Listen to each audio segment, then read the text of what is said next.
ধার দিয়ে দেখতে পাচ্ছেন সবার মাথায় কলস, দেখে মনে হচ্ছে যে এই জায়গার কোনো জনপ্রতিনিধি কলস মার্কা প্রতীক নিয়ে নির্বাচনে দাঁড়াইছে। সেই নির্বাচন প্রচারণার জন্য এরা দল বেঁধে কলস নিয়ে যাচ্ছে। আসলে মূলত কি তাই? আসলে এদের বাড়িতে গাভী আছে 1টা 2টা 5টা 10টা। এরা এই গোপালপুর দুধ বাজারে সেই দুধ বিক্রি করার জন্য নিয়ে যাচ্ছে। এভাবে কলস নিয়ে মা বোনেরা আছে সাথে, মনের আনন্দে গানে গানে তারা যাচ্ছে।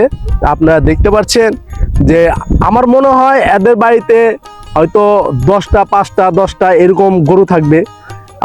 আপনারা যে কেউ হঠাৎ দেখলে পরে ভাবতে পারেন যে আসলে এটা কলস মার্কার নির্বাচন প্রচারণা শুরু হয়েছে।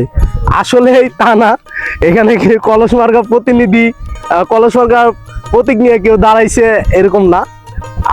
আমি যেটা বললাম আগে পরে সেটাই। আর এলাকার মানুষ খুব মিশুক।